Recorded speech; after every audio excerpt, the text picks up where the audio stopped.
Existe alguma verdade na especulação de que o Flamengo procurou o Endrick? Vídeo de hoje do canal da Nicola traz a resposta e fala também sobre Dorival Júnior. O técnico do Corinthians insiste na necessidade de 4 contratações para a próxima temporada. Falo também sobre o Palmeiras com arrecadação recorde nos patrocínios, muito mais dinheiro do que na era Crefisa e Fã. Já o São Paulo tem uma sondagem do Barcelona por um meio-campista. Bora te atualizar também sobre o filho do Fagner, ele fica no Cruzeiro caso seu pai volte para o Corinthians. Tem novidade importante também sobre Neymar, últimas no mercado, bastidores, finanças e o Vasco da Gama.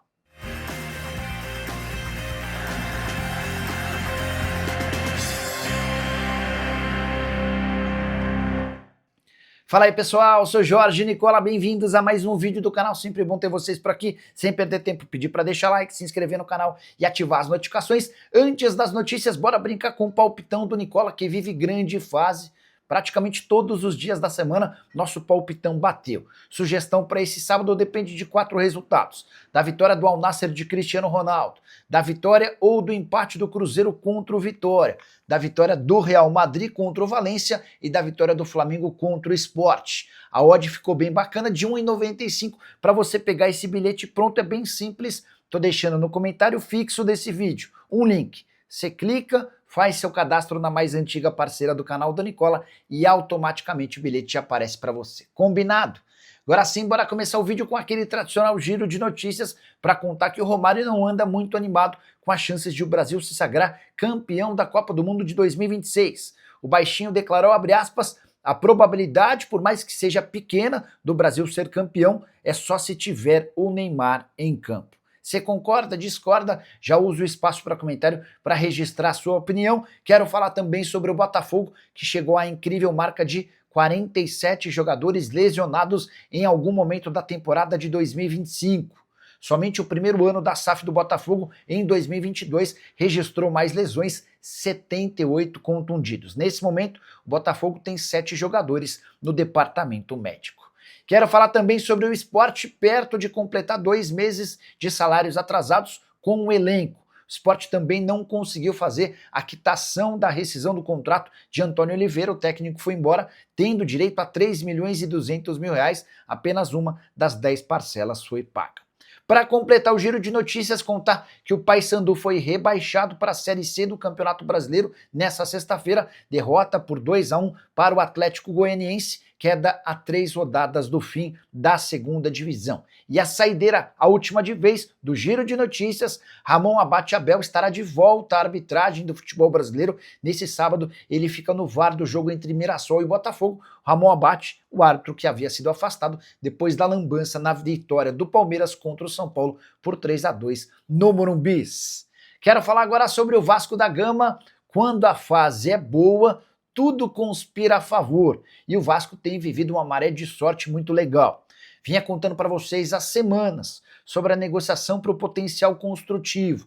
O Vasco está negociando com 3 empresas a venda do potencial construtivo de São Januário e a ideia era faturar algo na casa dos 500 milhões de reais. Pois bem, foram feitos cálculos novos que apontam que o Vasco deve ficar com 614 milhões de reais. São 114 milhões de reais a mais para serem investidos, por exemplo, na reforma de São Januário.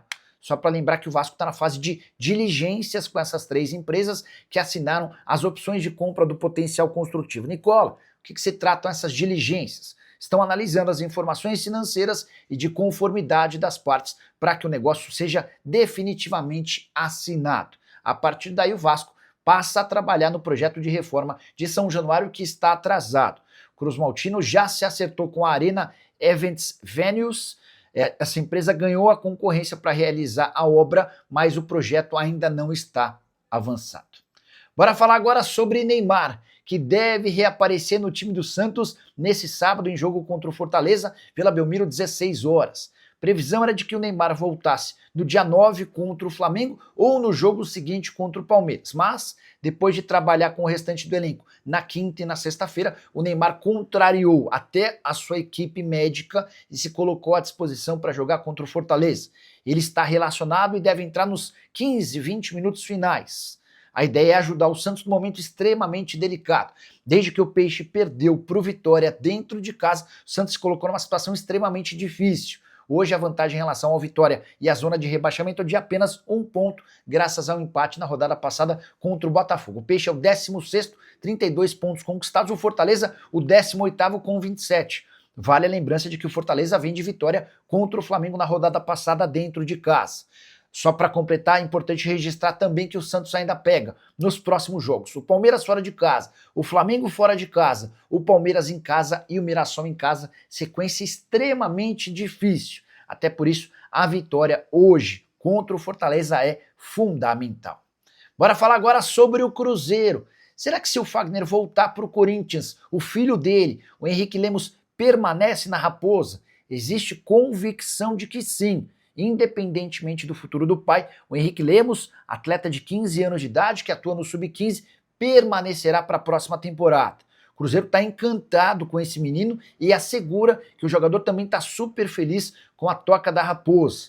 O Henrique joga de volante, de meia e até de lateral. Enorme capacidade técnica e muito potencial para continuar crescendo. Cheguei a conversar com o Adilson Batista, que é um dos chefes das categorias de base do Cruzeiro, e ele conta que já havia se impressionado com o Henrique no ano passado, numa competição chamada Copa Umbro.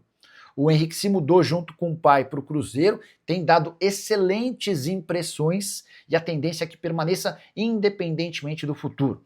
Ele faz 16 anos em março do ano que vem, quando o Cruzeiro poderá assinar esse primeiro contrato profissional e a partir daí a coisa muda, ele passa a ser atleta em definitivo do Cruzeiro e sem grandes riscos de perda do jogador. Cruzeiro que enfrenta o Vitória nesse sábado com expectativa de 60 mil pessoas no Mineirão. E a vitória é super importante para que o Cruzeiro não perca o Palmeiras e o Flamengo de vista. Quero falar agora sobre o São Paulo. Tem jogador do tricolor na mira de clube gigante do futebol europeu, o Barcelona. Eu me refiro a Gustavo Zabarelli, meio-campista de 16 anos de idade, que também entrou na pauta do Ajax e do Benfica. A informação sobre o interesse dos clubes europeus foi divulgada pelo jornal espanhol Sport. Vale a lembrança de que o Zabarelli já assinou o primeiro contrato profissional com o São Paulo. O tricolor, preocupado com esse assédio, colocou a multa lá em cima, 387 milhões de reais para transferências do atleta para o exterior. É óbvio que o São Paulo não vai cobrar toda essa grana por um atleta que ainda é bem jovem, só 16 anos de idade.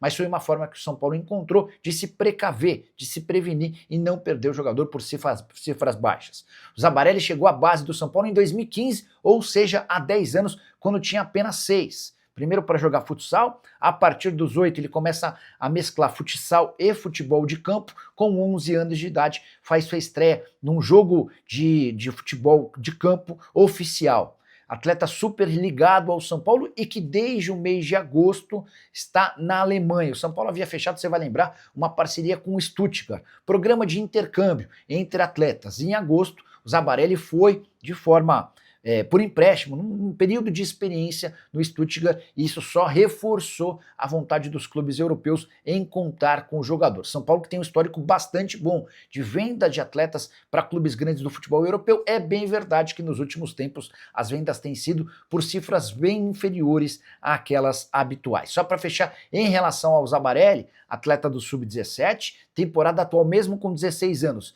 de 25 jogos, 1.298 minutos em campo, e um gol marcado. Hora de falar sobre o Palmeiras, camisa alviverde, valendo cada vez mais. Mesmo negociando com mais 3 parceiros, o Palmeiras já alcançou 168 milhões de reais por temporada, apenas com patrocínios na camisa. E olha que nessa conta eu nem estou colocando a Puma, que é a fornecedora de material esportivo.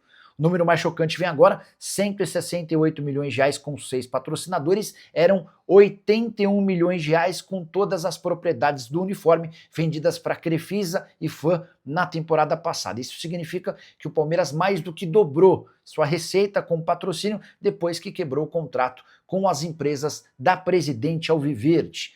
Lembrando que a meta do Palmeiras com patrocínios em 2025 era de 130 milhões de reais. O Palmeiras está 38 milhões acima do valor estimado.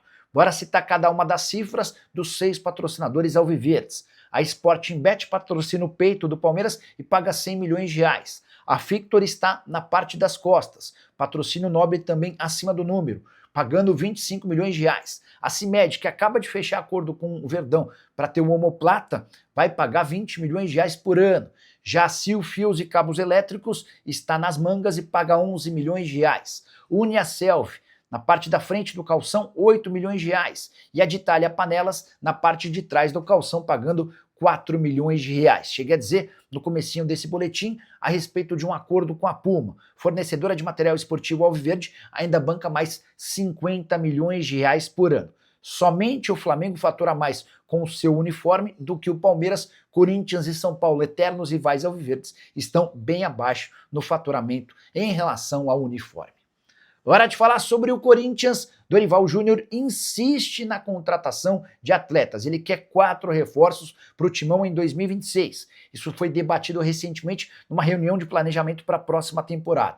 Com uma observação importante, Dorival vem batendo na tecla sobre a necessidade da contratação de 4 reforços desde que foi contratado. Fizeram, inclusive, uma proposta ao Dorival. Quando o Augusto Melo contratou, o Dorival ouviu que teria direito a um centroavante, a um ponta, a um lateral direito e um zagueiro. Mas, você vai lembrar, o Corinthians acabou não tendo dinheiro para fazer contratações e, pior, acabou ainda sofrendo transfer ban, que o impediu de registrar atletas na última janela de transferências. Dorival entende que o Corinthians de 2026 precisará desses reforços para ser mais competitivo. A grande percepção do Dorival é de que 1 a 11 o Corinthians tem um ótimo time titular, mas quando vai para o banco de reservas há uma queda considerável. Vale a lembrança, por exemplo, de que na lateral direita foram vários os jogos em que houve necessidade de improvisação quando o Mateuzinho não esteve à disposição. O presidente Osmar Stabile reconhece essa pendência com o treinador, mas não crava a permanência do Dorival para o próximo ano.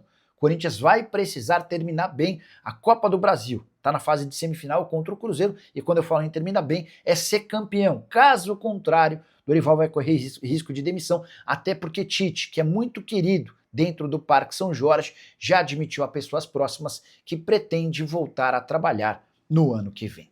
Tite ou Dorival, quem você prefere comandando o Corinthians? Já usa o espaço para comentário e registra a sua opinião, beleza? Bora falar agora sobre a possibilidade de Endrick virar reforço do Flamengo. Confesso que achei a notícia divulgada nas últimas horas muito esquisita. O Endrick foi recentemente vendido pelo Palmeiras ao Real Madrid. Enorme identificação com o Verdão. Ele jogaria no Flamengo? É verdade que o Endrick está de saída do Real Madrid, ele vai ser emprestado a partir de janeiro. E é verdade também que o Flamengo busca um centroavante desde a metade do ano. Várias tentativas acabaram não vingando, entre elas a de um ex-palmeirense, Gabriel Jesus. Mas, antes de gravar esse vídeo, procurei uma pessoa do staff do Endrick, alguém muito próximo do jogador, que assegurou não houve contato do Flamengo e ainda que houvesse, o Endrick não jogaria no Fla, por conta de toda a relação que ele estabeleceu com o Palmeiras, além da gratidão pelo clube que o formou. Vale a lembrança de que quando o Endrick é contratado lá na base pelo Palmeiras, o pai do Endrick passa a trabalhar no Verdão, primeiro como faxineiro do centro de treinamento, depois ele vai ganhando mais espaço e hoje o pai do Endrick é empresário de futebol.